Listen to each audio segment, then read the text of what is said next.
It's Andre here from SWL, and this is the last English language transmission of the BBC from Madagascar and São Tomé.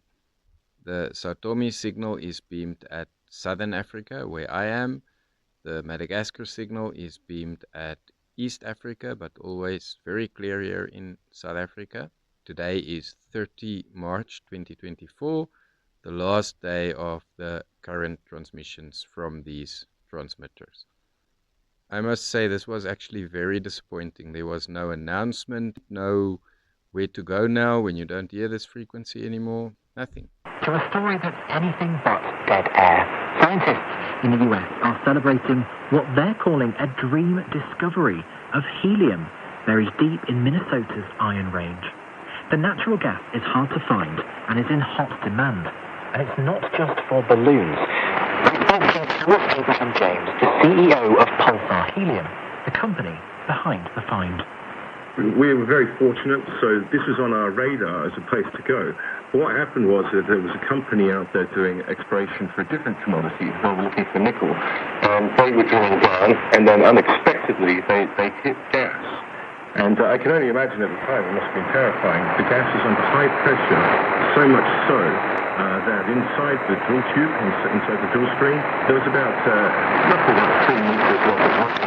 And it shot out the top of the drill rig, and then like a projectile off into the distance. The gas was under such high pressure. Some of the people who were there at the time said it sounded a bit like being close to the back end of a jet engine.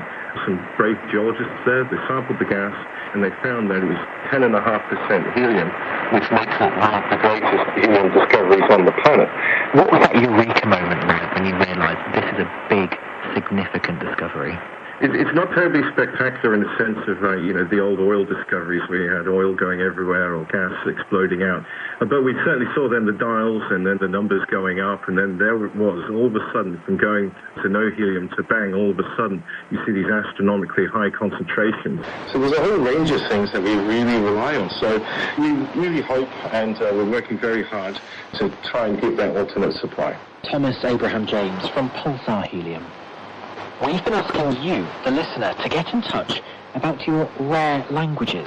Well, Daniele Ieteri emailed us to tell us about his own mother tongue, Furlan, from northern Italy, and his work helping to preserve others. He's a documentary filmmaker and helps run part of the Bolzano Film Festival, dedicated to what it calls linguistic minorities. This year's entries have just been announced. A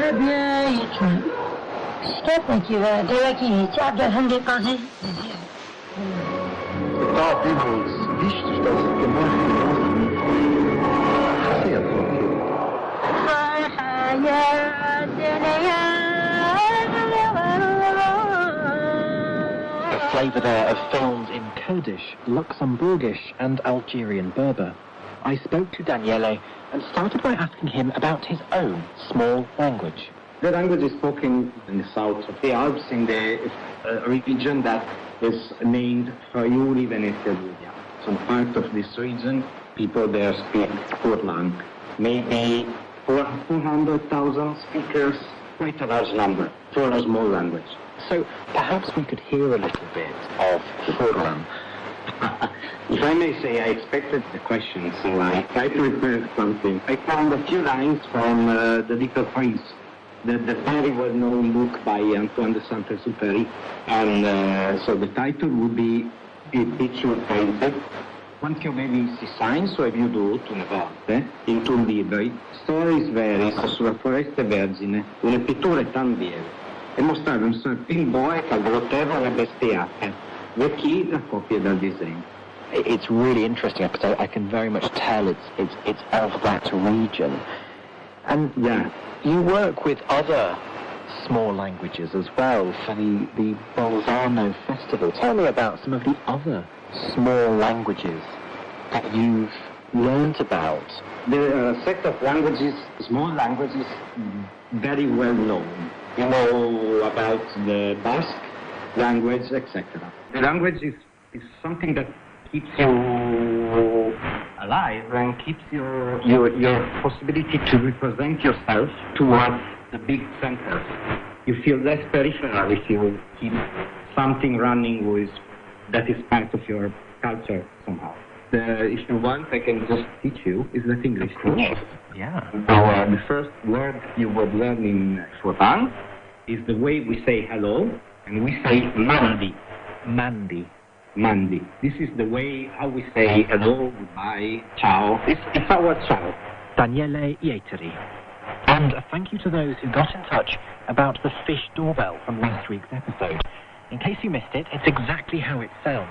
A video doorbell for fish that you, the human, presses when you see a fish, because of course fish don't have hands. Here's Samantha Campbell from Winnipeg in Canada. So I found the fish doorbell from a video on Instagram. I recently moved out of a rural area to a big city, and I really miss fishing, so I love being able to see all the fish swim by. My record is 9 fish at once, and the coolest thing I've ever seen is a crab. Thanks, Samantha.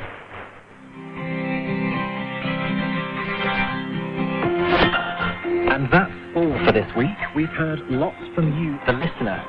Please do stay in touch. We always want to hear about your languages or the fish doorbell, or a story that made you smile. However, the address, well, here's Zeke again. Global Project at bbc.co.uk.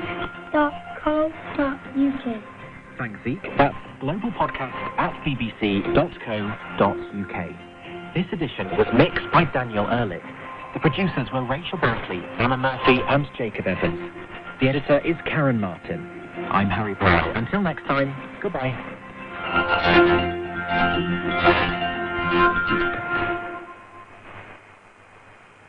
This is the BBC World Service, and on this week's assignment... I'm William Kramer, and I'm reporting from Chiang Mai in northern Thailand. The air quality here is so bad, it's already sent more than 30,000 people to hospital so far this year. I'll be hearing what it's like to live here and what's causing the pollution. Assignment at bbcworldservice.com/assignment.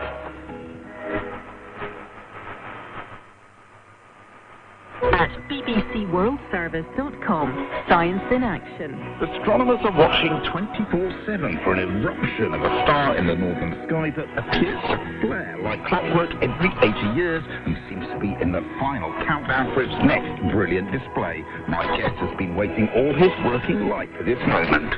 This is the BBC.